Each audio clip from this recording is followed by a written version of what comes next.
Et bonjour, devinez avec qui je suis.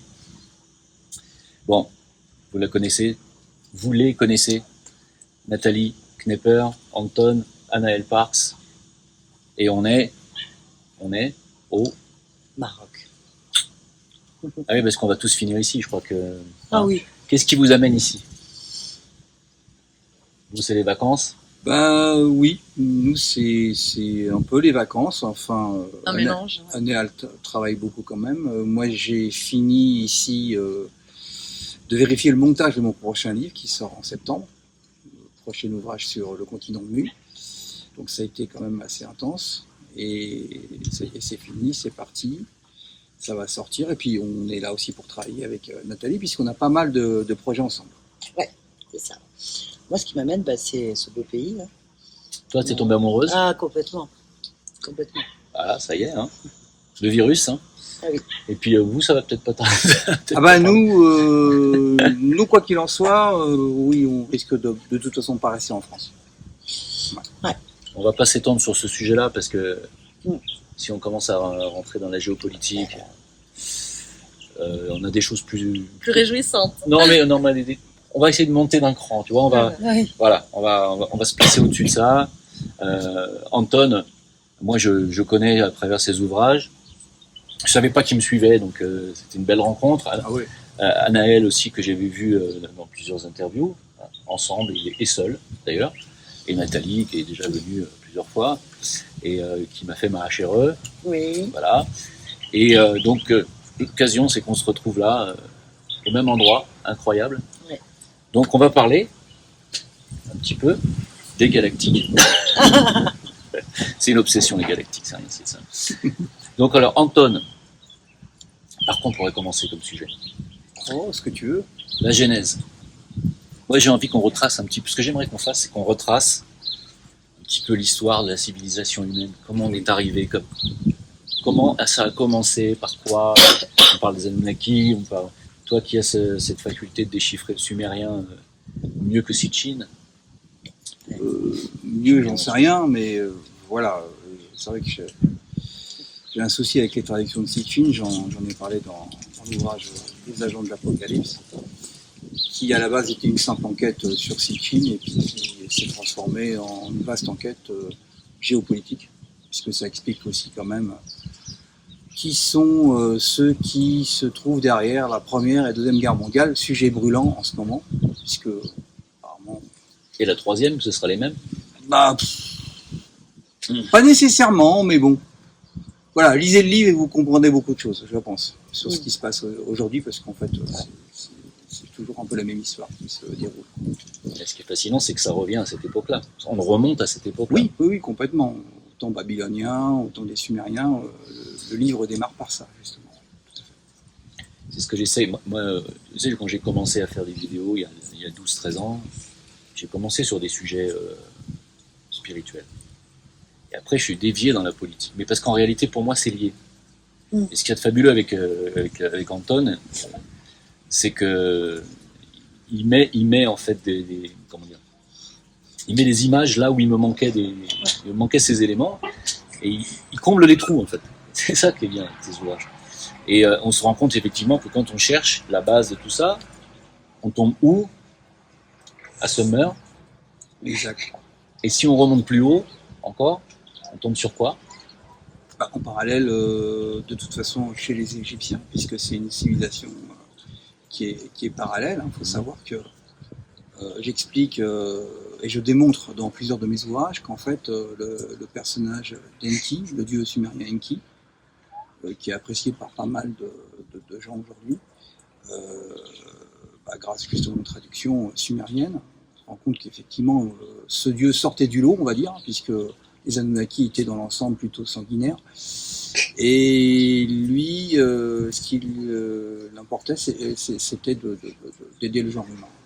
Donc c'était un paria auprès des Anunnaki. Et donc j'ai démontré qu'effectivement, quand ça n'allait plus, il s'est retrouvé en Égypte, il s'est transformé en Osiris, tout simplement. Donc c'est là que c'est devenu intéressant, parce qu'on retrouve énormément d'éléments qui démontrent que en fait Enki a quitté les siens et c'est vraiment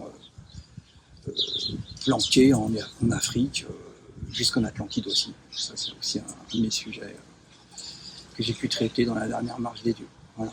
Donc c'est la même entité, c'est la même personne. Oui. Bah, ils avaient la faculté de vivre très longtemps. Ça, c'est aussi expliqué dans les textes. Donc voilà, oui, ils vivaient très longtemps. Donc d'un côté, on a Enki qui était bienfaiteur. Oui. De l'autre côté, on a Enlil. Oui. Alors, j'ai appris dans ton, je sais plus dans quel livre, c'est dans le Chronique, je crois le deuxième, Adam Genesis. Où tu dis qu'on l'avait surnommé Satam. Chatham, oui, tout à fait. C'est à la fois dans Adam Genesis et aussi dans le livre Éden, où là j'ai traduit les tablettes sumériennes. Donc oui, dans ces deux ouvrages, oui, c'est démontré que oui, c'était le grand Chatham, le grand administrateur territorial des Anunnaki.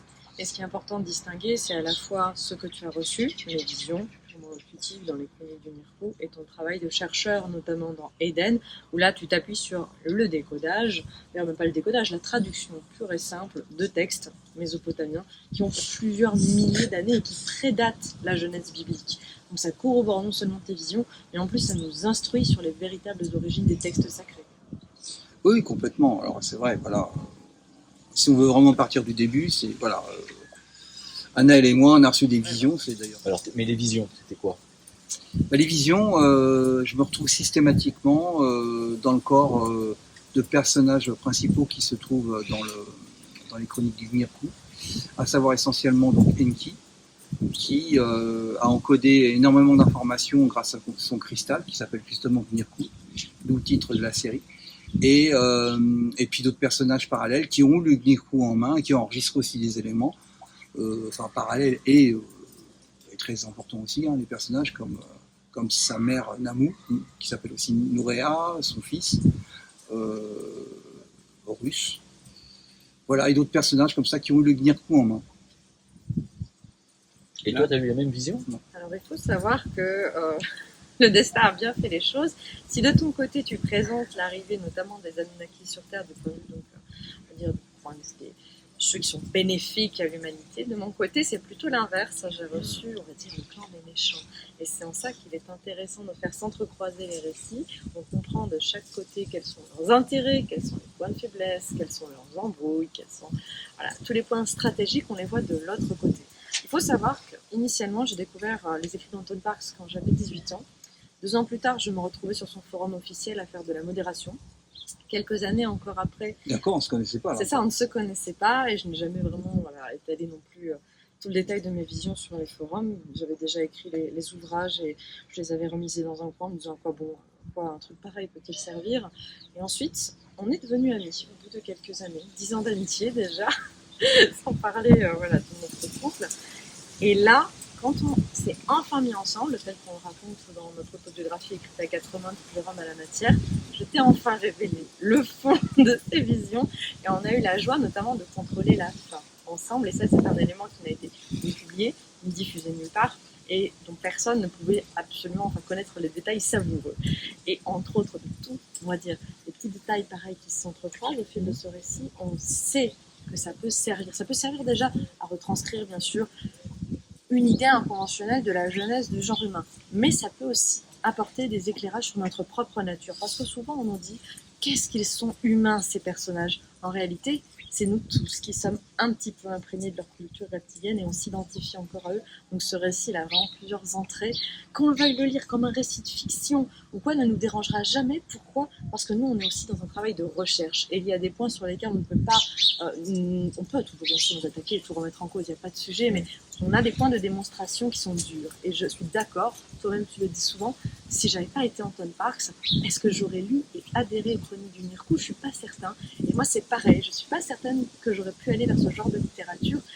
Et quand certaines personnes me disent mais oui, effectivement, moi j'ai lu ça ailleurs, à chaque fois je suis très surprise et déstabilisée parce que je ne me retrouve pas dans ce genre d'approche. Et là aussi, on tient à prévenir les lecteurs qui n'ont pas encore lu l'entièreté des chroniques, c'est quelque chose de dur.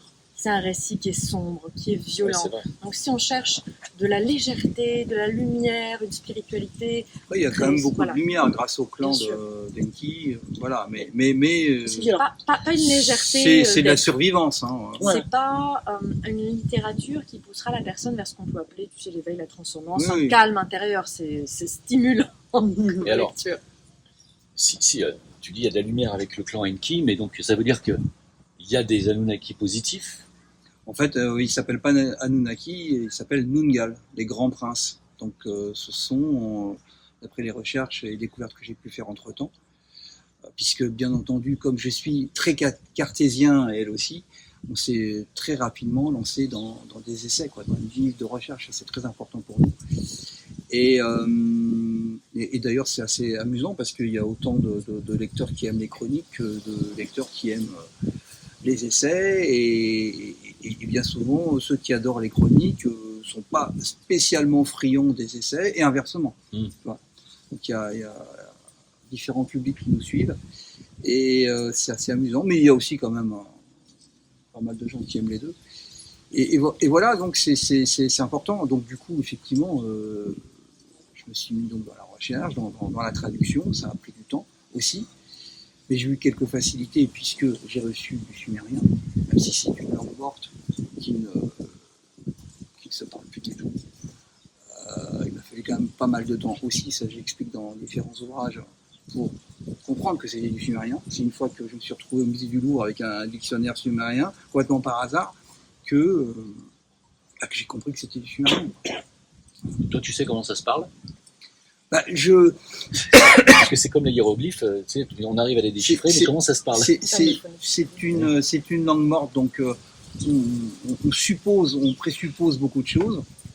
Dans l'ensemble, oui, grâce à ce que j'ai reçu, je sais comment ça se parle, mais je ne parle pas sumérien. Je traduis du sumérien, c'est pas pareil. C'est pas une dimension intuitive, une approche vraiment scientifique aussi dans cette démarche. D'ailleurs, je trouve que c'est à saluer comparé à Sitchin que tu évoquais tout à l'heure, notamment dans Eden, on a l'entièreté des décryptages auxquels tu te livres, des traductions, des analyses et des partis pris que tu prends, puisque tu soulignes souvent à juste titre le fait qu'on ait oblitéré volontairement des passages parce qu'ils étaient gênants, notamment au XIXe siècle, la mention du serpent dans un jardin nommément Eden, avec les animaux qui sont nommés Adam, tout ça, c'est des choses qui régulièrement ont été oblitérées parce que les personnes en charge de ces recherches étaient à la solde de l'Église et ne pouvaient pas du tout prendre des partis pris d'une telle envergure. Et du coup, à chaque fois, dans tes démonstrations, tu montres bien traduction antérieure, ma traduction, point par point, signe par signe. Donc si des personnes souhaitent, voilà, on va pas dire contrôler, c'est pas le bon terme, mais aller avec toi au bout de cette analyse, c'est possible à travers ces ouvrages, contrairement à Sitchin qui lui donne des traductions dans sa langue à lui, en anglais, sans ni donner de passage, ni de texte, ni de ligne de tablette, parce que sinon, en fait, ça peut venir de n'importe où. Et pourquoi ne pas avoir affirmé, moi? Pourquoi pas Sitchin, peut-être que aussi a-t-il reçu des visions, mais pourquoi ne pas aller au bout de la démarche dans ce cas-là et dire oui, j'ai reçu ça, c'est mon intuitivité, peu importe comment on veut le dire. Et lui, il y a ce déni et cette volonté de scientisme presque. Et toi, tu essaies justement de conjuguer les deux, et je trouve que c'est une démarche absolument honorable. Alors, Oui. la grande différence entre Sitchin et toi, c'est que lui, il parle de la planète Nibiru, Tout à fait. et que toi, tu n'as pas retrouvé ces traces dans tes recherches. Dans aucun texte sumérien, akkadien, il est question d'une planète qui s'appelle Nibiru, sur laquelle auraient vécu des Anunnaki. Ça, c'est une invention de Sitchin. D'ailleurs, elle n'a jamais donné le numéro de tablette ou nom de tablette où il aurait trouvé ces informations. Ce dont il parle, lui, et ce qu'il évoque uniquement, ce sont des tablettes astronomiques, où là, effectivement, quelquefois, parfois, il est question de quelque chose dans le ciel qui s'appelle Nibiru, mais c'est absolument pas du tout une planète, en tout cas pas du tout évoquée comme la planète des Anunnaki, jamais, sur aucune tablette. Et c'est simplement en fait une phase de Jupiter. Voilà, les spécialistes sont quasi d'accord tous pour dire que c'est une phase de Jupiter. Voilà, tout simplement. Donc après, bon, Sitchin a brodé autour de cette histoire. Il a vu que ça avait bien marché. C'est quand même intéressant de voir, je l'avais noté dans les agents de l'Apocalypse, qu'apparemment il a dû, je pense, vouloir faire marche arrière, puisque quand on regarde son deuxième ouvrage, il fait marche arrière et il cite Nibiru, je crois, une fois.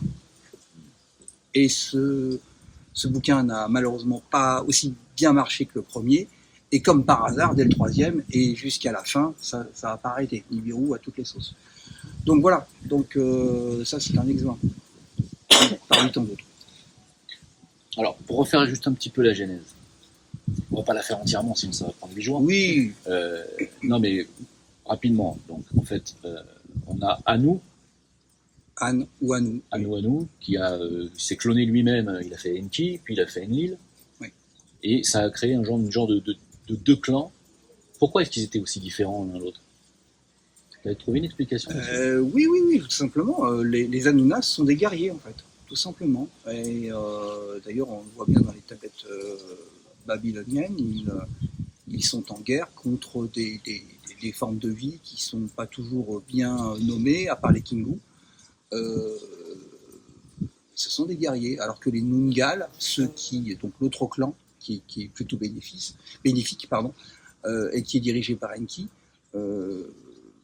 ces personnages font partie on va dire de la même race.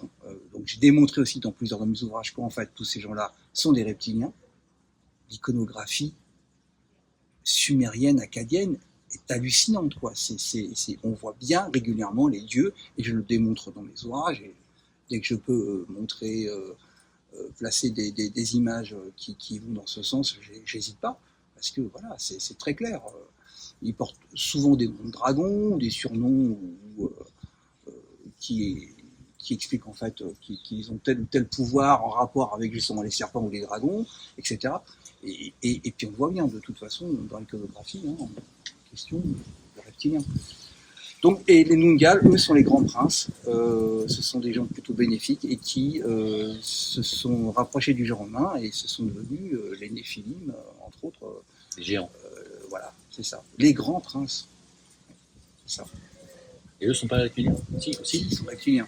Mais alors, au niveau de l'aspect physiquement, ils sont, quand tu dis, Eux, ils sont plutôt apparemment d'aspect plutôt clair, alors que les Anunnaki, eux, sont plutôt verdâtres.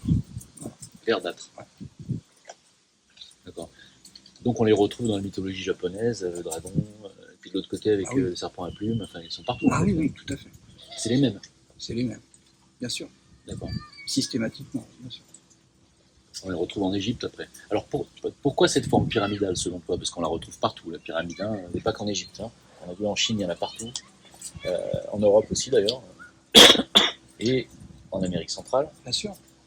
Ce sont des centres d'énergie, tout simplement. J'explique, notamment, par exemple, dans le Testament de la Vierge, l'utilité et le fonctionnement, d'après ce que j'ai compris à travers mes recherches et aussi ce que j'ai vu. Concernant la Grande Pyramide, la Grande Pyramide, par exemple, permettait au peuple, donc, justement aux Nungal, qui s'appellent les Shemsu en Égypte, les suivants d'Osiris, permettaient de créer comme une barrière qui protégeait le site de Gizeh. Une barrière, on va dire, électromagnétique, si on veut. C'est un générateur d'énergie libre. Voilà, c'est ça. Capable de créer un bouclier. Un bouclier qui permettait de s'étendre. C'est marrant, parce que quand j'ai vu Star Wars, La Menace Fantôme, je crois que c'est le tout premier. C'est le 4e qui a été fait, mais c'est le premier dans l'histoire. C'est le premier de la série, voilà. J'ai halluciné, c'est exactement ça en fait. Le fonctionnement, c'est ça. Tout simplement. C'est le même. Entre autres. Oui, le bouclier des Gungan. Voilà, c'est ça. Je vois ce que tu veux dire. Et donc, dans la chronologie, si on revient à ton ouvrage, les agents de l'Apocalypse, qui sont ces gens qui ont été... On sait très bien que c'est les Hébreux, on ne va pas tergiverser pendant 8 jours. On parle des Hébreux qui viennent de là, ou ils sont encore plus anciens que ça, et ils se sont retrouvés à Sumer, parce qu'on ne sait pas ça finalement. C'est ancien, les Hébreux, c'est vieux. En tout cas, par rapport à la dernière marche des dieux, là où tu as eu l'occasion d'en évoquer en tout cas une partie de, on va dire, l'errance, du grand voyage, on en retrouve la trace en Égypte antique, parce que tu as permis, d'après tes recherches, de déterminer le Moïse historique. Dans les voyages organisés par Esoprod, on a même été dans la tombe du Moïse historique. C'est vous dire à quel point on a eu des accès privilégiés. Tombe, bien sûr, qui n'a pas été utilisée, évidemment, comme chacun le sait, Moïse n'est pas mort et enterré en Égypte. Moïse, qu'est-ce qu'il a fait d'après la Bible? Il a emmené le peuple hébreu en dehors d'Égypte. Et c'est effectivement ce que tu as réussi à démontrer. Ils ne s'appelaient pas hébreux à l'époque, bien évidemment. On les appelait les Hébrous. Ça veut dire les malades. En fait, tous, parce qu'ils étaient en très très mauvaise santé. Ils travaillaient pour Akhenaton lorsque, Akhenaton, c'était quand même un pharaon assez particulier, assez fanatique, même s'il avait sans doute plein de bons côtés. Et malheureusement, pour fabriquer d'une façon aussi rapide sa cité en plein désert, il a embauché tout ce qu'il pouvait dans le coin, et les ouvriers qui étaient malades, donc les Zoubrous, ont été embauchés et Ramosé, donc le vizir d'Akhenaton, ayant vu ça, est parti, parce qu'on disparaît littéralement des chroniques du jour au lendemain avec les Zoubrous, et ils s'en vont dans un pays qui est annexé par l'Égypte, à savoir la Palestine, tout simplement. Voilà, puisque la Palestine, à cette époque-là, appartenait à l'Égypte. Et il faut savoir aussi, et ça c'est très intéressant, qu'en fait tout le monde, quasiment, en tout cas tous les nobles, parlaient akkadien à cette époque. Et Akhenaton, lui, était un féru de textes sumériens, akkadiens, de toutes les légendes qu'on pouvait trouver à cette époque-là, de tablettes. Donc il avait énormément de tablettes, c'est très connu, dans sa bibliothèque. C'était un sacré érudit, et tout porte à croire que Ramosé est parti avec une partie de sa collection.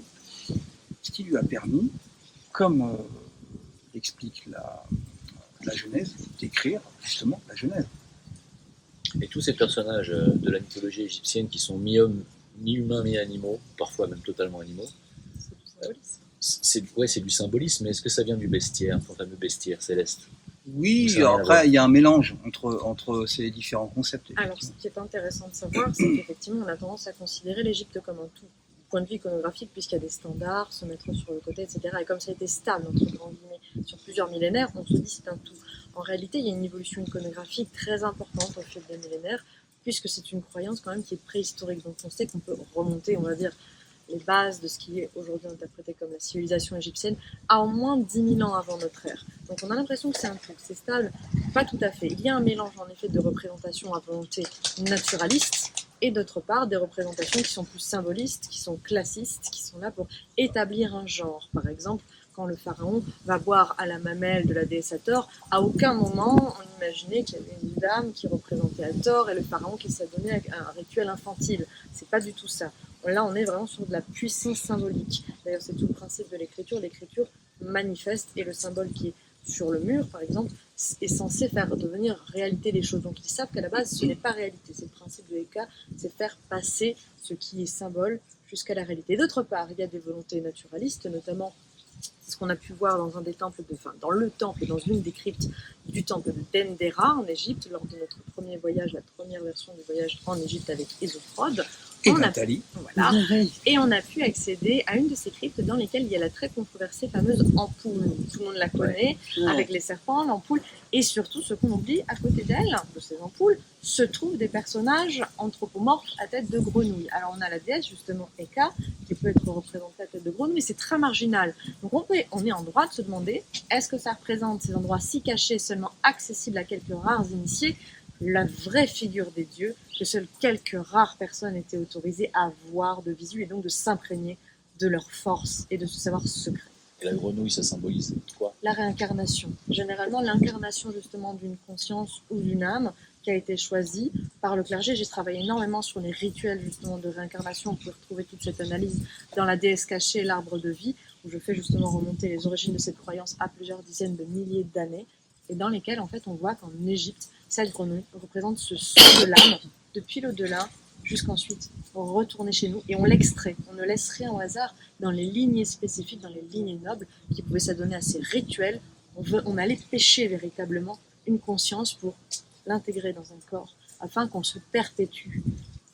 Voilà. Après, tout porte à croire aussi que de toute façon, il a existé parmi tous ces dieux, on peut les appeler comme ça, des personnages à face de grenouille qu'on retrouve chez les Sumériens acadiens sous le nom d'Abgal, qui sont mi-poisson, mi-grenouille. C'est pour ça que je te pose la question, est-ce que c'est un lien avec Voilà, le oui, bestiaire. et ça, voilà, eux travaillaient justement avec Enki. On les retrouve assez souvent en relation avec le personnage Enki. Donc, voilà, c'est intéressant de relever que quand même, il y avait manifestement des dieux qui ne ressemblaient pas systématiquement aux reptiliens, et qui avaient d'autres physionomies, quoi.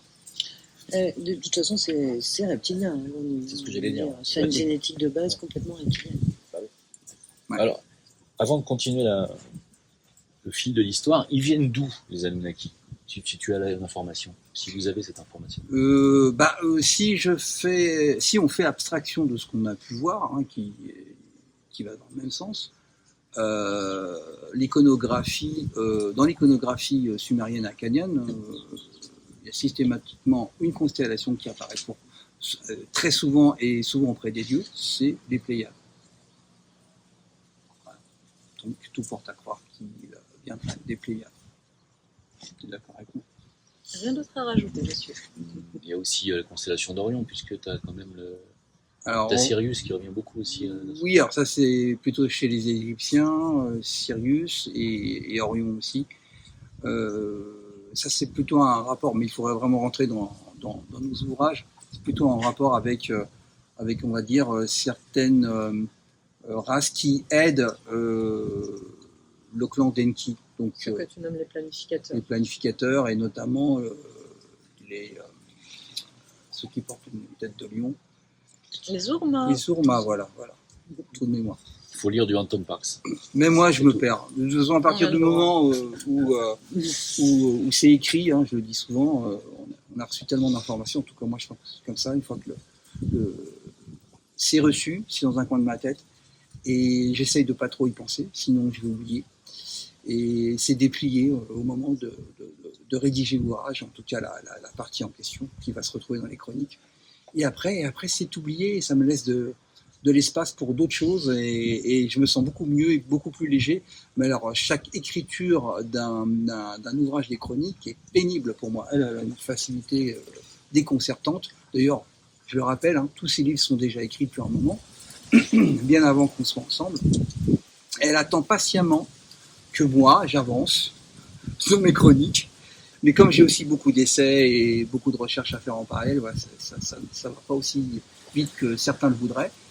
Moi, ça m'arrange, puisque moi, de loin, je préfère travailler dans la recherche.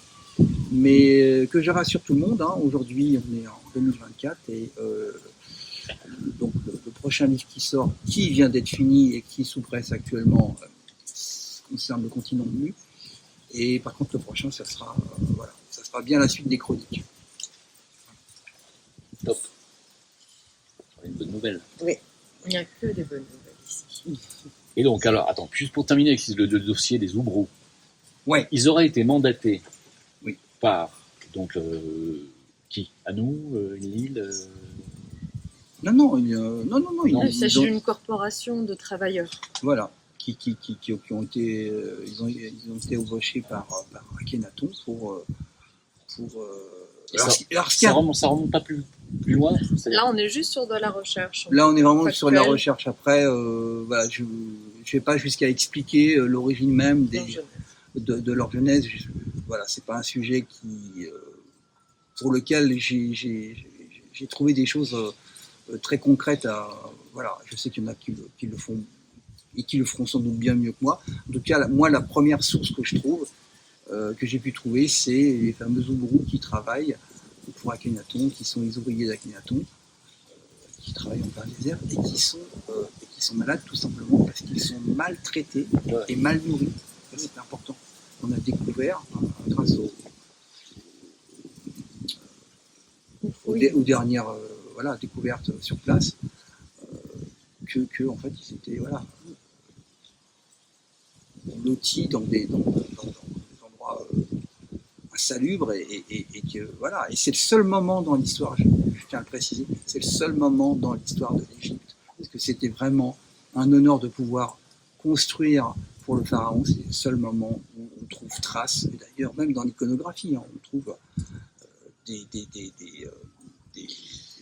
des gardes égyptiens qui sont en train de transpercer ces pauvres Oubrous, quoi. C'est ce que révèlent effectivement les fouilles quand ont Ouais. été exhumées les dépouilles. C'est un phénomène, comme tu le dis, qui est extrêmement épisodique. On a retrouvé des traces de perforation, d'os brisés, de fractures de fatigue, et c'est des cas de figure de nanisme, ou en tout cas de chétivité chez les enfants. Ouais. Et c'est des cas qui n'arrivent jamais dans d'autres contextes. C'est ça. Non, c'est le seul moment dans l'histoire. Heureusement, c'est une période qui n'a pas duré longtemps, mais c'est le seul moment de l'histoire égyptienne où ça se passe comme ça, malheureusement. D'accord. Alors donc, Enki, pour toi c'est Osiris, Oui, c'est très clair. d'accord. Et est-ce que ça s'arrête là ou est-ce qu'il a une continuité après? Il a une continuité puisqu'en fait, une fois que Osiris est mort, comme le dit la légende, Isis le fait revivre sous la forme d'Horus. Mhm. Voilà, donc il y a une continuité, et sauf que là, quand le personnage revient, c'est plus le même, c'est plus du tout le même, et surtout qu'en plus, le personnage d'Horus, on le voit bien, ne serait-ce, sans parler même de nos visions, c'est extrêmement clair dans les textes, il est programmé, c'est une machine de guerre, il est programmé pour venger l'honneur de la famille, quoi, et l'honneur de son père massacré, quoi. Massacré à Abydos. Donc là, on a eu la chance Un de... site dans lequel on a pu entrer, et ça aussi, c'est un lieu exceptionnel. Ah oui. Le prochain voyage, on y reste une journée de plus. Ça, c'est formidable. C'était vraiment... C'est le temple d'Isis qui est là-bas, non? Non, c'est Non. Bendera, à Ah, tort. c'est Benmira. L'Osirion est consacré à Osiris et on voit des traces pareilles millénaires. On a au moins 3000 ans de pèlerinage, peut-être officieusement, je dirais jusqu'à 10 000 ans, mais officiellement 3000 ans ininterrompus de pèlerinage. C'était la Mecque de l'époque. Et c'est exceptionnel Ouais, c'est de ça. voir une tradition aussi continue qui a pu tomber si rapidement dans l'oubli, parce qu'on parle de ça aujourd'hui à tout un chacun. Personne ne voit de quoi il s'agit. 3000 ans d'histoire humaine, c'est pas une paille. Alors, ce qui est intéressant en ce qui concerne ce site, c'est aussi un des points forts qui démontre qu'il y a vraiment un lien entre Enki et Osiris, c'est que dans tous les textes sumériens acadiens, il est question de l'Apsu, ou le temple aquatique où vit Enki, et en fait, le site où se trouve l'Osirion, qui est un temple aquatique, et qui est le seul vestige de temple aquatique de l'Antiquité, hein, c'est le seul, et pour moi c'est le premier. Je pense qu'il y en avait un, ça j'explique ça dans la dernière marche du Dieu, en Atlantide. Si tu veux, on pourra en reparler de l'Atlantide, parce qu'il y a beaucoup de choses à raconter. Mais en tout cas, en Égypte même, le temple d'origine d'Osiris, c'est l'Osirion. Et il faut savoir que le site donc, d'Abydos où se trouve ce temple s'appelle Abju, en égyptien. Comme par hasard. Alors, Nathalie. Oui. Où est-ce que tu vas intervenir dans cette histoire? Non, parce que comment vous vous êtes rencontrés? Laquelle d'histoire? Là, dans tout ça. Comment est-ce que vous vous êtes rencontrés d'abord? Et À quelle époque? par rapport à ton travail, à ce que tu fais toi, non, mais là Ah, aujourd'hui, je rigole. par rapport au travail que toi tu fais, comment Alors, est-ce que tu as été amené à rencontrer Anaël et Anton? Alors, déjà, je connaissais les travaux d'Anton depuis longtemps, de 2006 peut-être. Le premier livre, en fait. Ça correspondait même mes propres mémoires à moi sur pas mal de choses. Pas tout, hein. C'était vraiment clair sur certaines choses. Puis, ça m'a expliqué à moi, mis en place beaucoup de compréhension intérieure. On ne parle pas de ces choses-là quand on est petit. Et ça m'a mis le puzzle en place. Et puis, j'ai toujours espéré les rencontrer un jour, normal. Après, il y a eu Anaël, au début c'était Anton. Et puis, j'ai cherché un petit peu à me rapprocher parce que j'avais des mots qui sortaient en session d'hypnose. Il y avait beaucoup de confirmation des essais, des travaux d'Anton et ensuite d'Anaël qui sortaient dans ma clientèle sous hypnose. J'avais des gens qui sortaient des chroniques, enfin des extraits des chroniques. Et apparemment, ils n'avaient pas lu nous. Non, absolument pas. Voilà. Quand vous avez une grand-mère de 80 balais qui n'est jamais allée à l'école et qui vous commence à vous parler d'un sumérien ancien, qui vous raconte la guerre des Pléiades, qui vous raconte l'arrivée des Anunnaki ici, enfin bref, je sais même pas ce qu'elle raconte après, en fait, elle voyait bien, enfin, et elle racontait des choses, et moi je disais, mais elle est en train de me parler des récits d'Anton et Anaël, enfin d'Anton à l'époque, et ça a été je notais, puis j'essayais donc de me rapprocher d'Anton pour des traductions de mots, parce que je suis pas une spécialiste de ça du tout, et c'était un peu, à l'époque, un peu compliqué de s'en approcher, bon bah je me suis dit, le temps fera les choses, c'est comme ça, et puis un jour, ben voilà, j'ai reçu un petit mail. J'allais me rendre à un gros salon sur Paris, comme quoi, ben, on allait se voir, Ouais, voilà. et ce qui s'est passé en fait tout simplement, c'est parce qu'en fait j'avais repéré son nom, Nathalie Knepper, parmi la liste des gens qui, à chaque fois qu'il y avait un livre qui sortait, elle précommandait. Et donc dans le lot, voilà, il y avait quelques noms qui ressortaient comme ça, et puis elle était toujours là avec Barbara. Oui. Et parfois même elle en commandait plusieurs. Et quand j'ai vu, et je sais plus comment ça s'est passé, qu'elle passait à ce salon, j'ai dit mais Nathalie Knepper, c'est une lectrice. Et c'est une bonne lectrice. Ah oui. Faut qu'on la voie. Il faut qu'on la voie. Voilà, c'est tellement touchant. Alors c'est vrai que bon, voilà, pour la petite histoire, pour ceux qui ne savent pas, je ne me suis pas montré pendant une dizaine d'années, un peu sous la contrainte. Hein. Moi, je te voyais, je t'imaginais avec des lunettes. Donc déjà, je ne sais pas si tu les avais à l'époque. Je t'imaginais avec des lunettes. Quelle tête il doit bien pouvoir avoir, cet Anton Parks. Oui, voilà, bon, pendant 10 ans, et alors c'est quand même incroyable d'avoir pu vendre autant de livres pendant 10 ans sans avoir vu qui que ce soit, et que personne ne pouvait savoir si même d'ailleurs sur le forum, hein, beaucoup de gens se demandaient si Antoine Parks existait vraiment, si c'était pas un collectif. Ou... En Espagne, c'est le cas. Hein. On va dire ouais. c'était un mythe. Ça n'existait pas. Dans la Pampa, ils ont fait des statues. Ouais. Est-ce que c'est les ouvrages d'Anton qui t'ont amené à faire ce que tu as fait avec Grifasi Non. Calogero, ou est-ce que ça n'a rien à voir? Non, c'est pas les travaux d'Anton qui m'ont amené à faire de l'hypnose. Pas du tout. C'est quand je faisais de l'hypnose, moi, déjà parce qu'avant d'arriver à Calogero Grifasi, j'ai fait beaucoup de méthodes, d'études dans l'hypnose. Il m'arrivait d'entendre des choses qui correspondaient aux travaux d'Anton. Et j'ai trouvé que c'était beaucoup plus précis avec la méthode de Calogero Grifasi. En fait. Beaucoup plus précis. Ça a confirmé énormément de choses au niveau des abductions, au niveau des petits gris, au niveau des reptiliens, au niveau des enquêtes qu'on ait pu faire, ou alors les gens, ce qu'ils nous racontaient dans leur mémoire, en fait. Attends, excuse-moi, il faut quand même rappeler aux gens qui peut-être ne te connaissent pas ce que tu fais. C'est-à-dire que, vas-y, je te laisse faire. Je suis hypnologue et je pratique la méthode de Calogero Grifasi, qui est l'hypnose régressive ésotérique. Voilà. Mais concrètement, Quoi, tu enlèves les entités qui sont accrochées. Arrête avec ça, j'enlève rien. T'enlèves. Non, mais... C'est la conscience qui agit toute seule. Ouais, moi, je suis le lien. Simplement. Je mets la personne sous hypnose, soit par le biais d'un télépathe, donc une personne qui peut se mettre en hypnose pour un patient, un client qui ne peut pas, et où la personne y va directement. Donc, ce sont des modifications de conscience. Comme c'est du régressif, on va en profondeur, on va sur une fréquence du cerveau qu'on appelle θ. Et on va essayer de rester dans cette dissociation pour pouvoir aller sur des points d'origine de problématiques ici, en fait. Et il arrive que les points d'origine que nous métabolisons ici, soit sur des lignes de temps ou des espaces-temps ou des époques, ce qu'on appelle ça, soit l'origine, donc d'un traumatisme, de quelque chose qui tourne en boucle, d'une programmation, qu'elle soit génétique, émotionnelle, karmique, je ne sais pas comment dire, il y a plein de mots.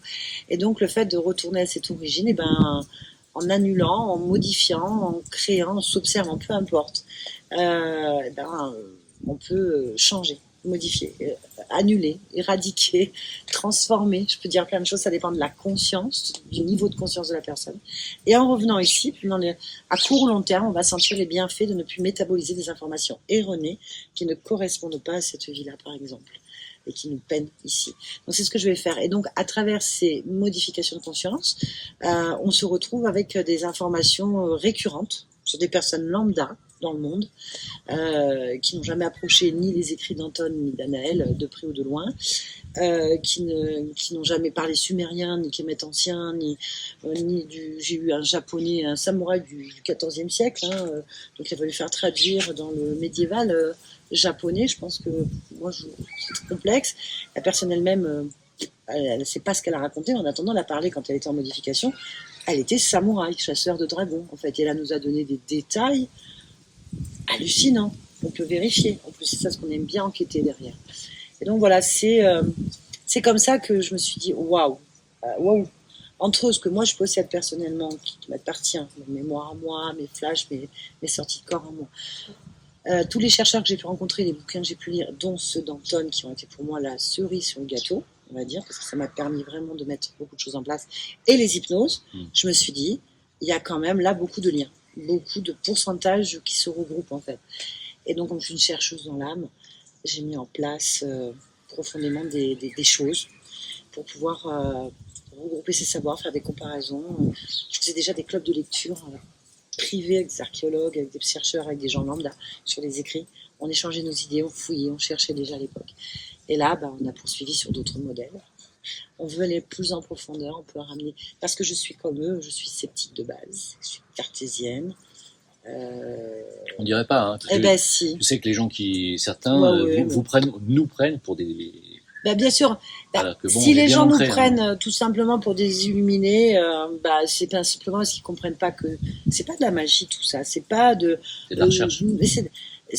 Tout s'explique aujourd'hui. Si on pense encore qu'aujourd'hui un pendule, ça relève de la magie, c'est comme si on me disait qu'un portable, on voit pas les fréquences, donc ça peut pas marcher. Ouais. Tu vois, c'est exactement ça. Donc aujourd'hui, c'est un manque de connaissances scientifiques. On est resté sur de vieilles croyances et du coup, les gens disent j'y crois pas.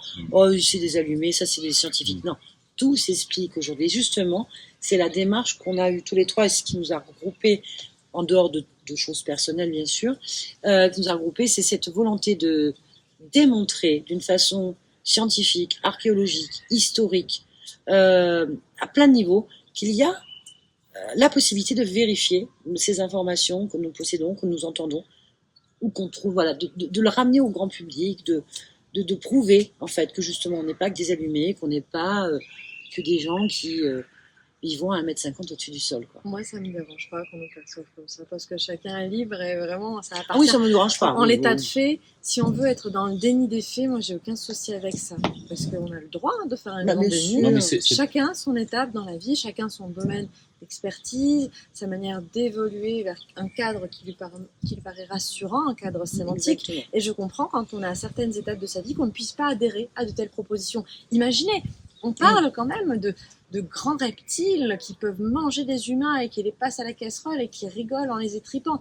Quel genre de pensée réconfortante ça peut représenter pour quelqu'un? Moi, je comprends qu'on veut faire un blackout et un déni. Et pourtant, encore récemment, Harvard a publié une étude soutenant le caractère sérieux et intéressant du sujet de la, entre gros guillemets, menace reptilienne. Ils ont quand même commissionné un département entier pour enquêter sur la question et produire 80 pages qui ont été réviewées par des pairs. Donc on n'est pas sur un sujet si marginal que ça. Ça dépend juste de moins en moins. l'œillette qu'on utilise et le biais qu'on emploie. Et c'est pour ça que ça ne me gêne pas d'être prise pour une libérée, parce que je sais dans quelle démarche nous sommes et quel est l'objectif in fine.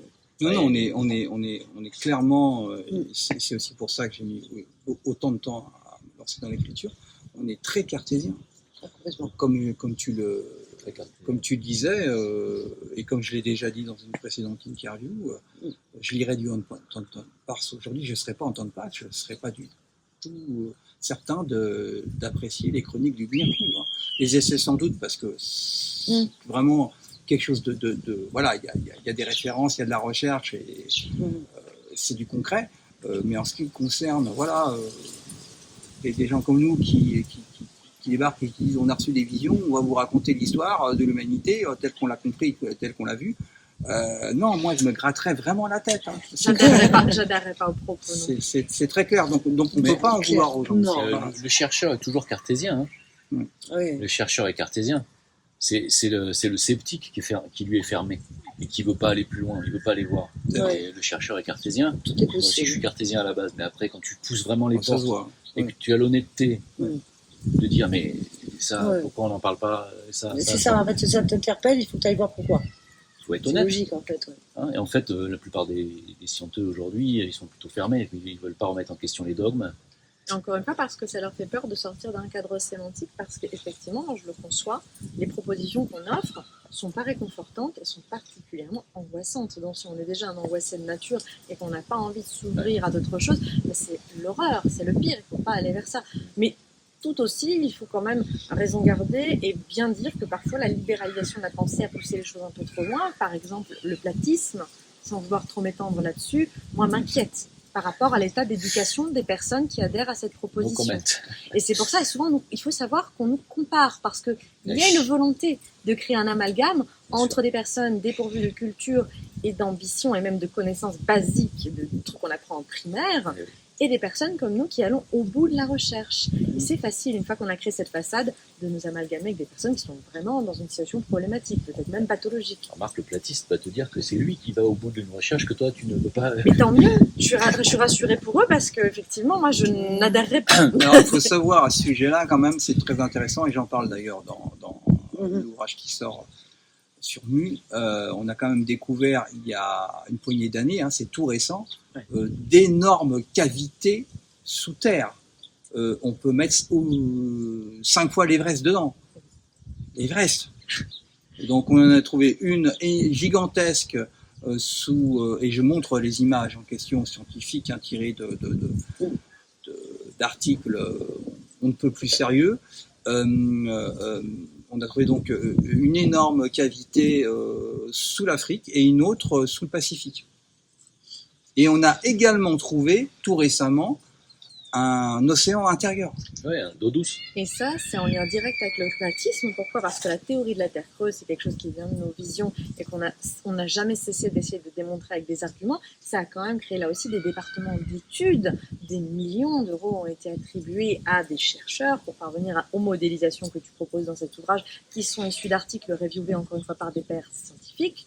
Et à partir de là, on se rend compte qu'effectivement, ce qu'on prenait pour un truc du verlu, c'est ce que je démontrais dans une émission que j'avais donnée sur la technologie extraterrestre, ça a un réel impact sur notre stratégie militaire à nous. Si c'est vrai que ça existe, effectivement, ça change toute la donne en termes de frontières, en termes de menaces. Et c'est pour ça qu'il y a eu une omerta si Bien sûr. importante. Enfin, c'est une des raisons essentielles, Bien sûr. Puis il y a aussi des gouvernements pour pactiser avec eux.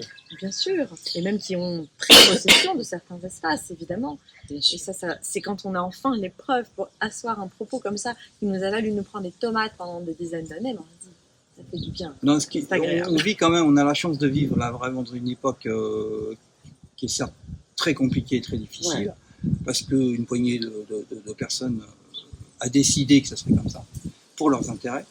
Mais en tout cas, en termes de recherche scientifique, de découverte, il y a des choses absolument incroyables. Je rebondis encore une nouvelle fois. Vous deux qui avez lu le livre qui va sortir sur Mu, on a quand même pris 3 années de travail. Je suis parti tout simplement d'un texte que j'ai placé sur mon site internet en 2006, qui est tiré de Tradition Hopi. Alors, il y a toute une histoire en rapport avec ce texte, hein, pour ceux qui connaissent d'Ours Blanc, qui a été traduit par ma mère, et ensuite il a fait des petits dans le monde entier. Ce texte s'est propagé comme un virus, et beaucoup le considèrent comme un truc bien sympathique, et puis très new age, Du folklore, etc. Bon, eh ben, je m'évertue, sans trop d'efforts, je crois, hein, dans cet ouvrage, à démontrer qu'en fait, on peut vraiment prouver sur bien des points que ce que raconte Ours Blanc est véridique. Un seul exemple. Il prétend que donc l'ouvrage d'origine est sorti en 79 en Allemagne. Voilà, il n'a jamais été publié dans aucune autre langue. Donc il prétend que les rescapés, donc en fait les ancêtres des Hopis, les Indiens Hopis de l'Arizona, donc selon leur tradition, prétendent que en fait leur continent, qui correspond en fait au continent Mu, mais pour eux il s'appelle Cascara, aurait sombré il y a 80 000 ans. Et il explique très simplement, on a une façon de compter qui est comme ça, et en fait ça fait 80 000 ans. Ok, bon, très bien. peut paraître complètement délirant cette histoire, 80 000 ans, surtout qu'en plus, nous, quand on parle de Mu, généralement, il est question de l'Atlantide, c'est plutôt, allez, 5 000, 10 000 ans, 15 000 ans, pas plus. 80 000 ans, c'est très loin. Qu'est-ce qu'on regarde maintenant sur les données de paléoclimatologie récentes, hein, qui datent de 15 ans à tout casser, donc absolument pas du tout accessible au ours blanc à l'époque. Il y a 80 000 ans, il y a eu un pic hallucinant, il y a eu un déluge monstrueux. 80 000 ans. Boum. Et je montre les diagrammes, etc. Bon, le livre est bourré de choses comme ça, de démonstrations qui vont dans ce sens-là, et je pense que j'espère que ça pourra satisfaire pas mal de gens qui s'intéressent aux anciennes civilisations. Mais voilà, on vit vraiment un moment crucial de notre histoire, parce que on a aujourd'hui des outils absolument incroyables, ne serait-ce qu'avec le lidar. Ceux qui ont la chance de pouvoir avoir un lidar, ils se baladent avec un lidar et puis ils voient qu'il y a une caverne. On en cherche un à la location. Hein. Voilà, n'hésitez pas, mais on va finir par en trouver un. Et voilà, tout simplement, voilà, on ne peut plus cacher les choses, comme par exemple, j'en parle aussi dans cet ouvrage, les pyramides du Mexique, du Guatemala, elles sont emboîtées les unes dans les autres. Généralement, pendant très longtemps, on a calculé la date en fonction de la dernière pyramide. Mais il y en a plein d'autres en dessous. C'est extraordinaire, ça. Tu sais que les gîtes des Égyptiens ont fait 80 pyramides avant de faire Khéops, parce qu'ils ont cherché l'angulation de 51 degrés 51, te courant de ça. Il n'y a que Khéops. J'en ai entendu parler. Il n'y a que Khéops qui a une angulation de 51 degrés 51. Ils en ont fait 80 avant. Ils n'arrivaient pas à avoir le bon angle. Pourquoi ? Parce que la forme pyramidale, quand elle est à 51 degrés, elle est au nombre d'or. Ouais. Après, va savoir c'est incroyable. Si c'est pas le contraire, ils n'ont jamais réussi à reproduire. Ouais, voilà, va savoir si, et moi je suis plutôt Dans ce sens-là pour aussi. cette version-là, va savoir si l'original, c'est pas, la toute première, c'est pas Khéops, justement. Celle qu'on appelle aujourd'hui Khéops. C'est l'histoire toujours pareille de date. Voilà, moi. Ce que j'aime bien aussi. Je coupe. Ouais. Parce que je regarde si on n'est pas en contre-jour total, parce qu'il y a le soleil qui est Ouais. juste là. Ah ouais, je vais juste dire, On a un peu changé de place parce qu'il y avait le soleil juste en face. Par rapport... attends, parce que il faut que je reprenne le fil. Nathalie, Oui. parce que toi, dans ce que tu fais dans ta spécialité, tu tombes sur des interférences, tu parlais tout à l'heure de lignes Les de temps. entités, oui. Souvent, tu tombes presque toujours sur du reptilien. Non.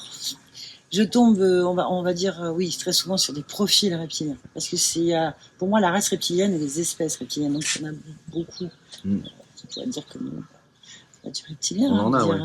C'est intéressant. Donc, oui, ça revient beaucoup pour tout ce qui est humanoïde, tout ce qui est lié à notre espace-temps à nous, à cette. Mais dans la team Griffasie, c'est la même chose. Ah ben tout le monde, mais Tout le même, monde, même sans, en dehors de la team Griffasie, je veux dire. Non. Non, ça tombe même sur des gens qui ne font pas spécialement du Griffasie. Dès qu'on va sur l'hypnose et qu'on va arriver sur des niveaux de conscience, on arrive à des informations récurrentes sur les abductions, sur les petits gris, sur des bases, la Terre creuse. C'est un sujet qui revient même pour des gens, mais qui vraiment n'ont jamais entendu parler de ça, quoi. Et les reptiliens, les Pléiades, Orion... tout ça, l'origine de l'humanité, les grandes guerres, tout revient en fait, plus ou moins, avec des thèmes récurrents. Donc c'est intéressant, c'est très intéressant de retrouver dans les écrits, dans les petits gris, archives. Ils sont aussi déjà notifiés aussi chez les Sumériens aussi, les petits gris, on en parle. Chez les Sumériens, laisse-moi réfléchir. Après, il y a toute une panoplie de non-humains chez les Sumériens et Akkadiens que, oui. Par contre, dans des folklores beaucoup plus anciens, on les retrouve. Notamment, toi, dans le texte d'Ours Blanc, tu as pu permettre de montrer qu'il y avait des traces, et dans pas mal d'autres cultures, qu'on qualifie aussi de folkloriques, ou dans des mythologies anciennes, on les retrouve, décrits comme tels, de la même manière que les abductés, encore aujourd'hui, les décrivent. Ils sont au service des dieux. Voilà. On ne sait pas finalement si eux, ils sont pas intraterrestres, ou s'ils sont pas là depuis un bail. Si, c'est ce qui ressort c'est ça. Effectivement dans les récits d'abductés. Ça ressort assez régulièrement et dans le livre sur Mu, j'ai pu aussi le démontrer, puisque en fait ils sont les gris, on les retrouve sous la forme des fourmis chez les peuples amérindiens, et qui ont été apparemment plusieurs fois aidés justement et amenés avant des déluges à se réfugier sous terre avec les fourmis, mais sous l'ordre des dieux. C'est un truc qui revient beaucoup. Hein. Ouais. C'est ce qui m'a halluciné, c'est qu'il y a des gens qui viennent me dire, moi je faisais beaucoup de séminaires, il y a des gens qui viennent me dire, mais il n'y a pas de traces de reptiliens. Il n'y a pas de traces. Mais c'est fou. Il y en a partout. La trace C'est dingue. historique, scientifique, Continue. biologique, tout en fait. Et dans ton livre, encore, tu as une démonstration. À une grosse surprise, je ne m'attendais pas, parce que j'ai eu le privilège et l'honneur, je le dis, d'avoir l'avant-première au niveau du livre. Je ne m'attendais pas à ce qu'il y ait autant de traces là où tu allais fouiller. Dans les écrits anciens, dans les coutumes, dans des trucs de fou. La trace reptilienne ou du tigre, c'est hallucinant. Ouais, c'est dingue. Ah ouais, vraiment. Mais et aujourd'hui, ils sont toujours là dans le physique, ou ils sont partis dans l'astral, ou C'est complexe. une dimension autre. En tout cas, dans le physique, c'est certain, il en reste. Ouais. Ils ont notre apparence, ou ils ont une apparence qu'on peut reconnaître? Quand tu parles des petits gris ou des reptiliens? Dans des reptiliens, je parle pas des reptiliens. Ah, c'est pas pareil. Ce sont des humanoïdes, certains sont même des descendants d'Anunnaki, donc du coup qui se sont mélangés aussi, et de Nungal, hein, donc qui se sont mélangés avec le genre humain, et qui sont quasi humains. On n'en connaît pas. Hanouna n'a rien à voir avec les animaux. Non, mais on n'en connaît pas dans le monde politique. Je suppose qu'ils sont là-haut. Si, moi j'ai entendu des hommes politiques dire que un tel était un véritable reptilien. Si. Ah ouais, on Il y l'entend. en a certains qui s'en cachent pas. Clinton, Hillary. Voilà, enfin, je veux dire, oui, enfin tout le monde peut Il y le, en a qui se cachent pas. Ah oui. tout le monde peut le voir dans des vidéos qui sont disponibles. Hein. Et alors, est-ce qu'ils sont cannibales? Est-ce que les réseaux pédocriminels servent à entretenir en nourriture ce genre-là? Ça, c'est une information que moi je te réponds de ce que j'ai étudié, entendu. C'est que déjà dans les sangs bleus, il y a beaucoup d'origine reptilienne dans les sangs bleus. Hein, pour ceux qui connaissent pas, c'est qu'il y a quand même un pouvoir dans le monde depuis longtemps. Au niveau de gouverner le peuple, on va dire ce mot-là, j'ai entendu beaucoup. Et dans les rituels, ça revient beaucoup. Parce que j'ai eu des personnes qui sont retrouvées victimes ou pratiqué des rituels sous terre ou dans des lieux bien spécifiques à des périodes spécifiques et qui ont vu des transformations, qui ont vu des gens connus hein, ou pas avoir des aspects très quand même humanoïdes reptiliens quand même, hein, reptiliens. Quand même. J'ai beaucoup de témoignages qui reviennent avec des précisions d'odeur, On est quand même à voilà, intéressant. Je sais pas combien de gosses qui disparaissent chaque année, mais on se demande où ils vont, on les retrouve pas. Alors moi j'aimerais quand même apporter un éclairage supplémentaire historique qui est traçable par le biais de l'archéologie. On a la pratique inverse, c'est-à-dire qu'on attrapait ces créatures reptiliennes, elles étaient tirées dans les temples et torturées pour donner leur fluide aux fidèles qui pouvaient ainsi se régénérer en buvant le sang des dieux. Et ça c'est quelque chose que je démontre dans la déesse cachée et qui est à la vue de tous encore une fois, mais qui pour les archéologues on va dire normaux, accrédités, c'est pas quelque chose qu'on peut dire. Une fois qu'on a trouvé ces éléments, à part s'exposer au ridicule et à la critique, on va leur dire c'est poétique, c'est une métaphore. Non. Concrètement, moi, quand on m'explique que le dieu, sa représentation pétrifiée, s'enfuit en hurlant du temple, c'est pas une métaphore, c'est pas une blague, c'est à prendre au sens littéral, surtout qu'il cherche à s'échapper parce qu'on l'extrait, on extrait tous ces fluides, on l'exploite, on le boit. Donc il faut savoir qu'on a souvent ce cliché d'une exploitation dans un sens, mais on peut tracer aussi l'exploitation dans l'autre. Et ça, c'est quelque chose d'assez insoupçonné. Surtout que tu n'as pas fini sur ce sujet. Non, je vais apporter de nouveaux éléments dans Black Programme qui vont éclairer que cette pratique s'est perpétuée jusqu'à une époque extrêmement récente. C'est pour ça que Trump, il les appelle les buveurs de sang. Hein. Trump, il les appelle comme ça. On a encore en La Afrique classe des personnes qui démocrate, boivent. ses ennemis politiques, il les appelle les buveurs de sang. Non, mais c'est vrai, plus ce que je t'ai dit. Ah non, mais je sais, on entend de tout. Mais ce qui est intéressant, c'est d'aller chercher s'il y a des preuves, des démonstrations. Ah, les enfants sont de sortie. Moi, C'est l'heure du foot. C'est l'heure du foot. Ou alors il y a une bête qui s'est échappée. Il y a un reptilien. Il y a peut-être un reptilien dans les champs qui fait peur aux gosses. Alors, Oui. j'espère que on va peut-être entendre que ça. C'est parfait. Après cette explication merveilleuse, c'est Génial. idéal. Et écrit de plus Ou alors c'est un réseau pédocriminel qui est pas loin, je sais pas. La blague, je vais la couper. Ils crier comme ça. Ils Je ont la peut-être coupe au montage. chopé un serpent. Hein. Ouais, une tortue. Parce que c'est mignon les tortues. Avec Anton, l'autre soir, on a discuté un petit peu de... Parce qu'en ce moment, c'est très à la mode de parler de Lucifer, de satanisme, puisque... Fermez vos gueules! Non, je couperai. Euh, je disais, en ce moment, c'est vachement à la mode de parler de satanisme. On a vu la cérémonie d'ouverture, de clôture des Jeux Olympiques. Il y a des symboles assez étranges, le cavalier de l'Apocalypse qui a été omniprésent. Et puis, on en parle beaucoup. Et ceux qui dénoncent aujourd'hui le satanisme, ils mêlent un petit peu le symbole de Baphomet. Tu voulais l'autre jour, tu m'en as parlé. Pas mélanger les torchons et les serviettes, Les s'il gens vous plaît. mélangent. Alors C'est attends, clair. avant de te laisser parler, les gens mélangent Baphomet, les Templiers, le satanisme, Lucifer et Satan. Et ça, c'est quand même vachement important parce que comme ça fait des années que j'essaye de remettre l'église au milieu du village, si je puis dire, dans ces domaines. Voilà, Ah bah, bon courage. je me fais traiter de luciférien dès que je dis que Lucifer n'est pas Satan.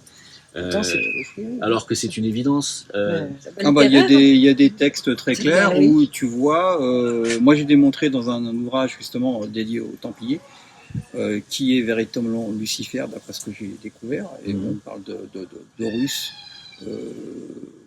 en tant que Lucifer dans les textes des pyramides. Il a toute la panoplie, hein. Il porte le flambeau, il a l'émeraude, il fait l'ascension, il chute, il y a tout dans les textes des pyramides concernant, il perd la foi, voilà, tout ça expliqué, je donne les références, et c'est ce qu'ont découvert entre autres justement les Templiers, parmi plein d'autres documents. Et concernant effectivement le Baphomet, là je démontre dans ce même ouvrage, hein, très important sur les Templiers, c'est le seul qui parle de ça. Parce que moi, ce qui m'a intéressé, étant spécialisé dans le Proche-Orient, au Moyen-Orient, c'est, et spécifiquement donc la Mésopotamie, l'Égypte, la Palestine, c'est les traces qu'on peut trouver concernant ces histoires. Et notamment, donc, pour en revenir sur le sujet du Baphomet, on trouve une trace très précise du Baphomet en Égypte sous la forme de Ba'at, qui est la déesse mère, la déesse suprême, l'Esprit Saint, ça veut dire l'Esprit Saint, le Saint-Esprit. La mère divine, quelque part. La mère divine, tout à fait. C'est la forme protectrice d'Hathor, en fait. Hathor, on sait que c'est à la fois Isis et Nephthys, les deux compagnes d'Osiris. Et donc voilà, en fait, Ba'at est une idole que tous les anciens Égyptiens, pharaons, et particulièrement dans l'Antiquité, portaient sur eux. Donc on trouve ça voilà, dans les tout premiers pharaons. On a énormément de statues de vizirs qui portent Ba'at également. Même au Louvre, hein. Allez au Louvre, on a une quantité de représentations très claire. Et en fait, Ba'at, attaché, veut dire simplement Bat Oumet. Voilà. Et quand on regarde effectivement une figure de Bat, si on ne fait pas attention, si on ne sait pas de quoi il s'agit, parce que c'est simplement en fait une tête de vache stylisée, on a l'impression de voir Le diable. un espèce de diable avec des cornes et un bouc. Et en fait, le bouc, non, c'est la stylisation de son corps, en fait. Voilà, tout simplement. Et c'était un talisman extrêmement important que tous les nobles portaient. Et en fait, ils sont revenus avec ça d'Égypte. Les Templiers, c'est pas compliqué. Ils sont revenus avec le Baphomet. Et ils le portaient, voilà. Donc ils sont partis avec la rose entre les dents et en prônant. Ils avaient bien raison, sans doute, de toute façon, la Vierge Marie. Et ils sont venus avec Ba'at, quoi. Tout simplement. Ils ont passé énormément de temps, j'explique aussi dans cet ouvrage, énormément de temps en Égypte, en dehors des croisades, où il y a eu quand même des sacrés moments où il y avait eu aussi la paix. Ils étaient très, très en contact avec les Égyptiens et appréciés, et on les a initiés sur place, tout simplement. Mais alors, par contre, la question que j'ai envie de poser, mais je ne sais pas si quelqu'un peut y répondre, peut-être Nathalie, peut-être toi, je sais pas, peut-être Anaël.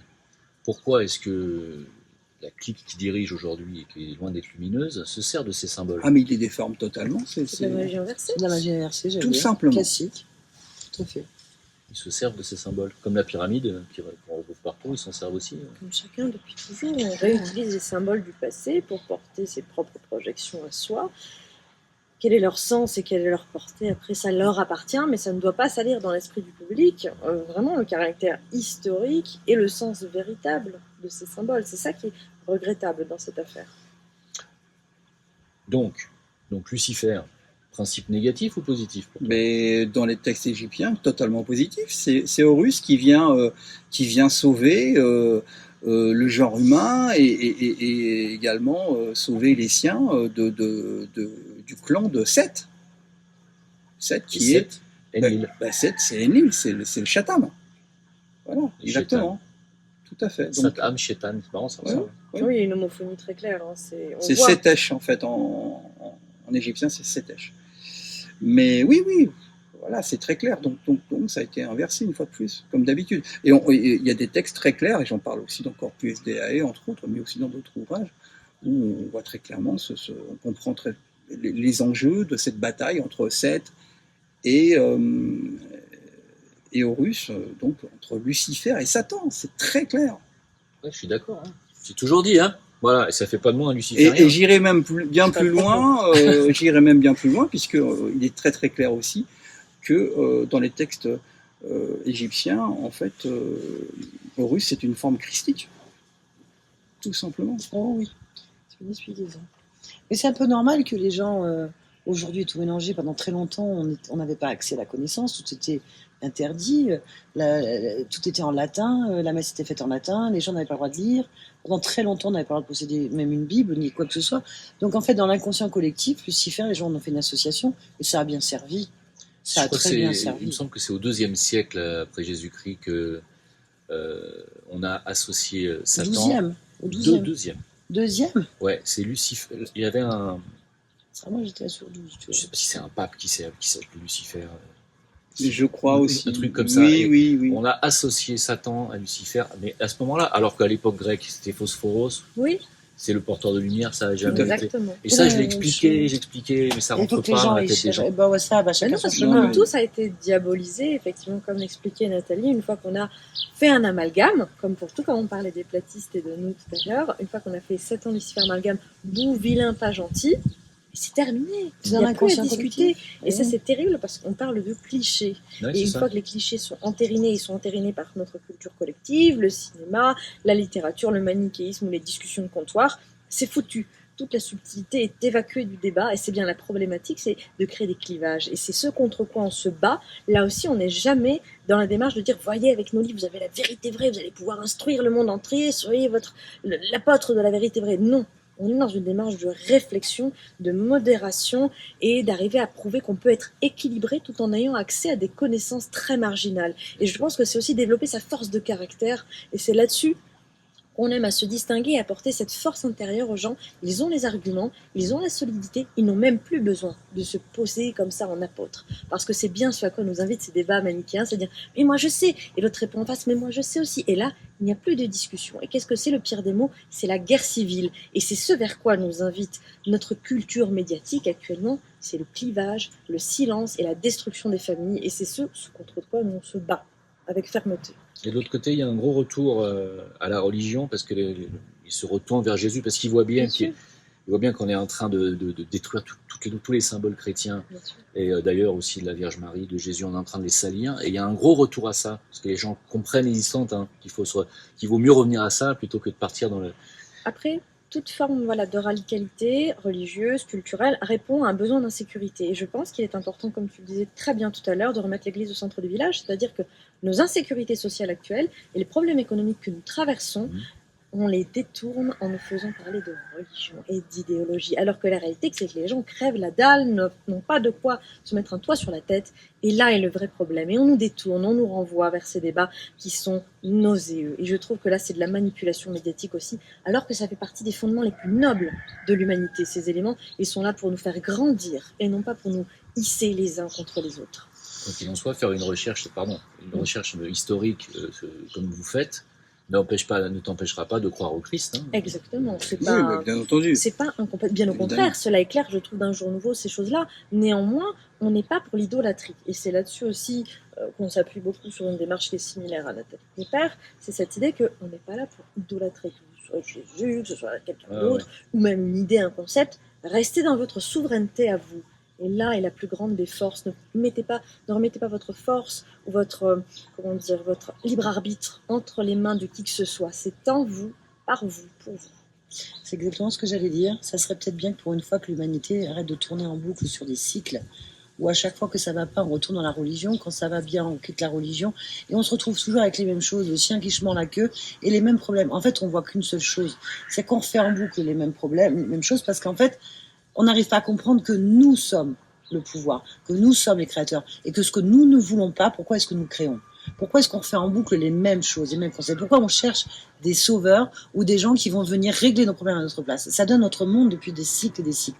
Donc pour une fois, moi je pense que ça serait bien que l'homme se rappelle de qui il est et qu'il relève la tête, qu'il soit fier de ce qu'il est déjà aussi, parce que franchement on est encore là tous à essayer de trouver des portes de sortie. Ça serait bien de ne pas les trouver, de les créer en fait. Et pour une fois de changer, de sortir de tous ces schémas. C'est là-dessus qu'on essaie de prouver qu'on est paumé dans un tas d'informations qui ne servent à rien. Trop d'informations tue l'information. Justement, c'est de retrouver l'origine des choses, la source, dans tout ce qu'on fait. Et on n'est pas les seuls. Tout ce qu'on fait, c'est de retrouver l'histoire. Parce qu'un homme sans passé, on peut le manipuler. On lui écrit son histoire. Un homme qui se rappelle de qui il est, d'où il vient, il sait où il va. Et ça, c'est là-dessus qu'on essaye d'amener plusieurs pistes de réflexion, de recherche, d'y aller sans se restreindre en disant il faut retourner à droite, il faut retourner à gauche, parce qu'on se rattrape à quoi ? À ce qui tient à peine, c'est bancal. Ça tiendra pas longtemps de se raccrocher à des religions, à de la politique, à du sport, à du machin. Non, c'est en fait se dire, faisons autre chose, ça marche pas de toute façon. On finit par faire les mêmes cycles. Donc, c'est ça. Ouais, mais là, tu surestimes un peu l'humanité, elle est immature.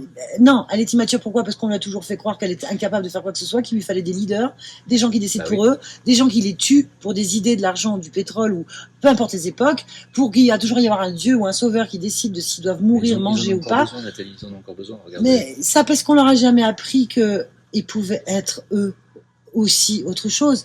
Je veux dire, il faut pas raisonner comme... Il faudrait tout changer alors. Oui, mais il faut bien qu'on commence à un moment donné de se dire arrêtez de chercher à l'extérieur, justement. Recentrez-vous sur vous. Rappelez-vous de qui vous êtes vraiment. Après, ça va bien plus loin, puisque alors je me souviens plus du nom du gène, mais on avait découvert que dans le cerveau humain, il y avait un gène qui fait que l'être humain, il est un peu programmé pour être en automate. En automate et être croyant. En fait, il y a un système de récompense qui nous décharge de la dopamine dans le cerveau lorsqu'on se met en état de prière ou quand on est en train d'écouter le discours d'un leader politique. Ça a été démontré, c'est la même chose quasiment qui se passe au niveau de l'imagerie cérébrale en l'état actuel de nos connaissances. Ce qui est certain, c'est que nous sommes des animaux sociaux. Et pourquoi ne pas utiliser nos sociétés pour nous tirer tous vers le haut, déjà primo en dehors des besoins basiques, manger, être à l'abri, être en sécurité, être soigné, et ensuite nous élever vers ce qu'il y a de plus beau, notre belle condition humaine, parce qu'effectivement, dans nos visions, on a vu des humanoïdes dotés de conscience exceptionnelle, mais qui étaient à l'abri de ces besoins déjà initiaux. Et nous, malgré nos civilisations supposément avancées et technologiques, on n'est même pas arrivé à ça. Donc pour le moment, on devrait vraiment concentrer tous nos efforts là-dessus. Et ensuite, continuer cette belle entreprise qu'est l'humanité, qui a un beau programme d'émancipation à la base. Ouais, je suis d'accord. Ah vache, j'ai envie de finir là-dessus, dis donc. Ah ben oui, je trouve que c'était bien. C'est la petite échappée sauvage. En fait, en réalité, non, parce que moi, on pourrait poser des questions pendant 8 heures. Ouais, on peut continuer encore. Par exemple, sur la franc-maçonnerie. Bon, je vais juste faire une petite parenthèse. La franc-maçonnerie, est-ce que dans tes recherches, tu es arrivé à la base de ça? Parce que ça vient de l'époque égyptienne. Ouais, enfin, j'en parle un peu dans Corpus Dei, donc toujours le même ouvrage sur les Templiers. Alors il faut bien distinguer déjà, il y a des francs-maçonneries, des loges, des rituels différents, et ensuite c'est une association officiellement qui veut tirer sa filiation effectivement d'une manière historique il y a plusieurs millénaires. Néanmoins, elle n'est pas ininterrompue. Donc en cela, on peut apporter quelques bémols par la volonté de sourcer leurs origines à un endroit très ancien. Tous ceux qui sont curieux peuvent d'ailleurs se rendre au musée de la franc-maçonnerie à Paris, extrêmement pédagogique et sans prise de parti. Il n'est pas spécialement dans la promotion, vouloir faire adhérer, c'est juste pour apporter du matériel historique et se balader dans un contexte où on nous montre bien quelle est son influence sur les sociétés, comment la société a aussi influencé en retour ses loges, etc.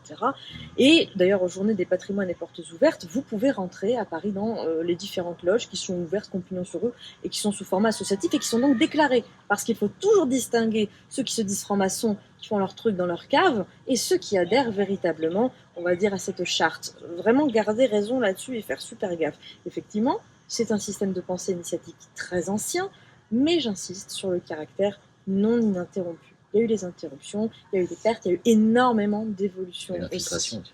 Tout à fait. Donc on peut même penser, moi je pense, j'ai cette conviction fondamentale, qu'à la base, ça a une volonté de bienfaisance. Ça a vraiment je crois. ça vient de toutes les sociétés secrètes, vous voyez, qu'on peut retrouver dans tous les pays, même encore en Afrique, en Inde, en Asie, qui sont des sociétés secrètes et parasociales, qui ont pour but de contrôler la société, notamment par rapport, je sais pas, à des problèmes de fond, comme on évoquait, manger, boire, la sécurité, ou même la répartition de l'eau.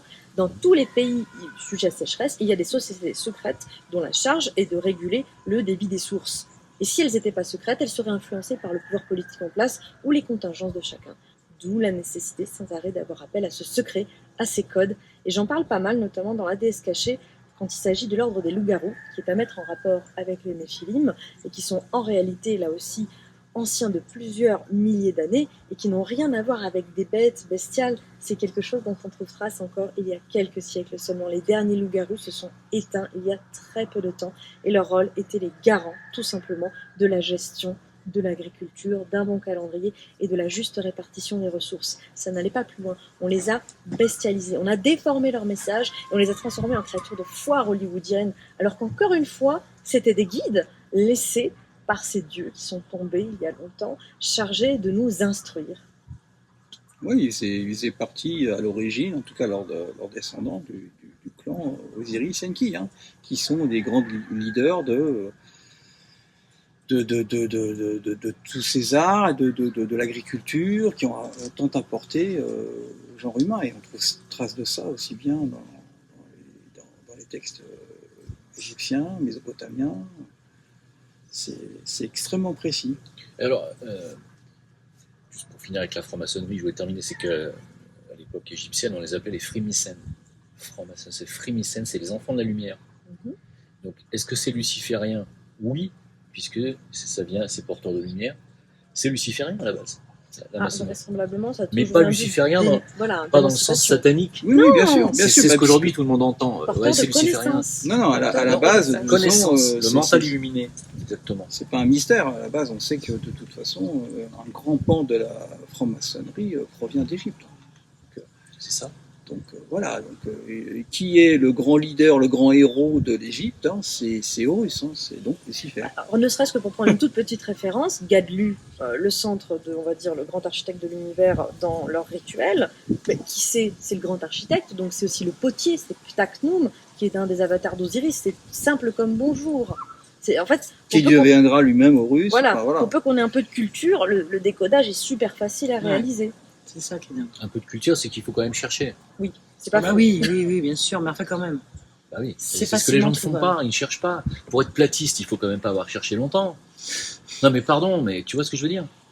Parce que ça m'énerve, cette ignorance crasse généralisée partout. Ah, t'es Il faut avoir envie de sécurité. Moi, je pense que ça, c'est un besoin de sécurité, tout simplement, que les personnes transposent après sur des domaines intellectuels. Et quand ils ont une conviction, aussi petite et étroite soit-elle, ils se sentent mieux parce que tout ce qu'ils vivent autour d'eux est une horreur. Ils vivent un monde d'injustice Oui, c'est vrai. et de vulnérabilité matérielle. Ils ne peuvent pas assurer ni le destin des aînés, vous voyez ce qu'on fait aux vieux, ni le destin de leurs propres enfants quand ils en ont. Vous voyez ce qu'on fait aux enfants dans les écoles. Enfin, je veux dire, moi, je comprends qu'on ait besoin après de se raconter que la Terre est plate, parce que sinon, effectivement, on va pas bien. Ça, je peux le comprendre, même si je n'y adhère pas. Oui, Sinon, c'est tellement de sûr. choses. Parce que de toute façon, comme l'eau, c'est toujours plat. Si la Terre était Non. ronde, l'eau, au bout d'un moment, puis à un moment, on tombe.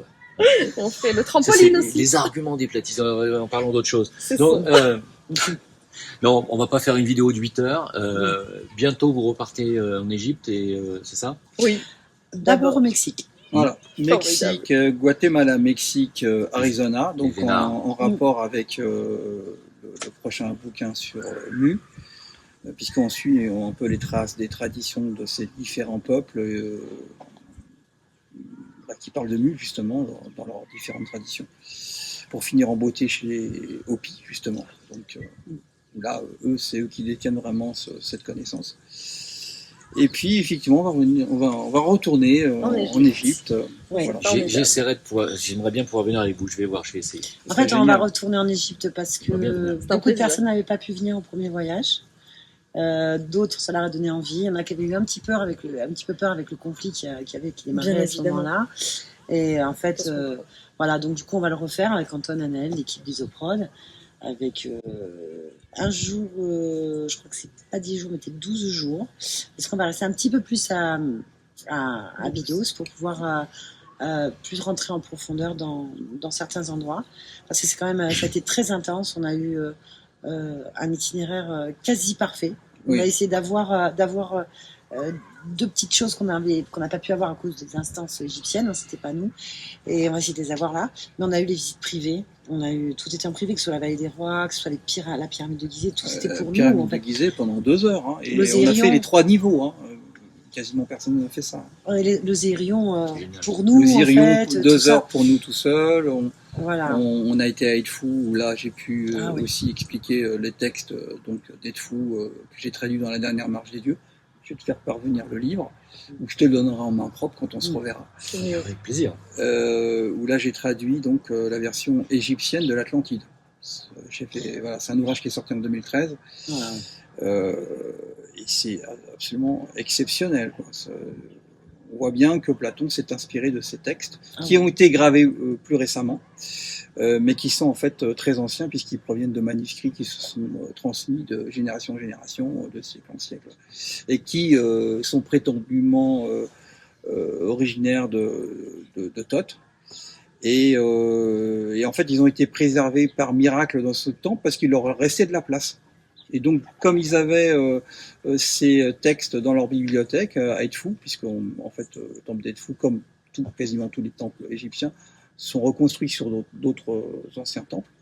D'ailleurs, à ce propos-là, je vais démontrer dans l'ouvrage sur Mu, puisque je parle aussi de l'Atlantide, il y aura une photo qu'on a prise lors de ce dernier voyage en Égypte, où on voit qu'en fait il y a un temple en dessous, le temple actuel d'Edfou. C'est ça qui est incroyable, c'est parce que pour ceux qui ont lu les essais d'Anton et Anaël, mais particulièrement sur ceux que tu as fait en Égypte, d'aller sur place, de voir de ses yeux, de toucher même, ce qu'on a pu lire, voir sur des papiers pendant longtemps. Je pense à ceux qui voulaient voir les piliers de jade, l'ampoule, les espèces d'hélicoptères qu'on voit, toutes ces choses bizarres qu'on nous dit, des complotistes, ou c'est n'importe quoi. Après cet hélicoptère, juste pour rebondir dessus, sachez que voilà. Oui, non, je dis rien. Voilà. Nous ne disons rien. Gardons la surprise pour la visite. Mais en attendant, de le voir sur place, de pouvoir approcher enfin quelque chose qu'on a lu sur papier ou entendu. Je crois que c'est la meilleure façon d'éprouver aux platistes, c'est d'aller éprouver le truc sur place. Et prendre l'avion. C'est exactement pareil, prendre l'avion Regardez et l'horizon. d'aller sur place voir ce qui se passe. Et ben c'est exactement pareil. Tu rentres dans une autre dimension. Oui. Et puis du coup, on commence par le Mexique aussi. Donc là, c'est 14 jours comme expliqué. Et on va avoir ce privilège d'être au Mexique, au Guatemala, de suivre le continent perdu de Mu. Et ça sera exceptionnel. Même les guides là-bas ont été hallucinés sur le parcours, sur le programme, même le programme, ils se disent c'est pas croyable, même des choses que personne n'y va.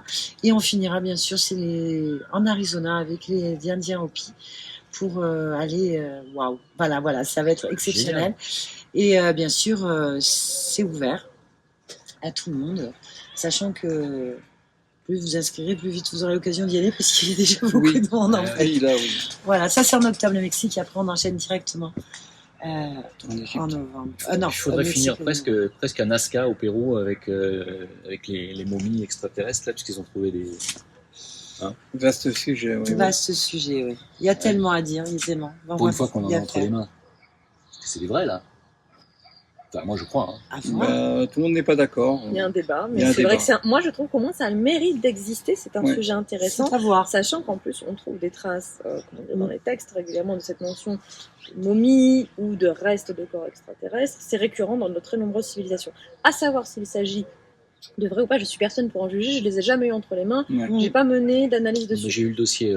Mais le sujet en lui-même a mérite Thierry Jamin, j'ai eu le dossier, je l'ai reçu, Thierry Jamin. Il y a un dossier scientifique, IRM et tout le machin, et ADN. Voilà, j'ai pas eu le temps de m'en occuper. C'est pas humain, pas trop en parler, c'est ovipare, c'est reptilien, ça a 3 doigts.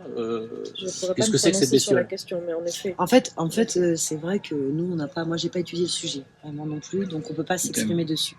Mais par contre, on n'est pas fermé du tout à explorer, bien sûr.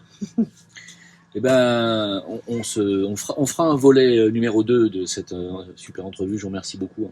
Ben, merci à Mais toi. c'est nous. Ils vont être Merci contents. beaucoup. Ben, Vous êtes j'espère. content. Vous êtes content.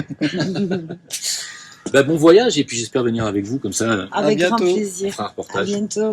Merci. Bye bye. Merci Jim. Merci. Merci.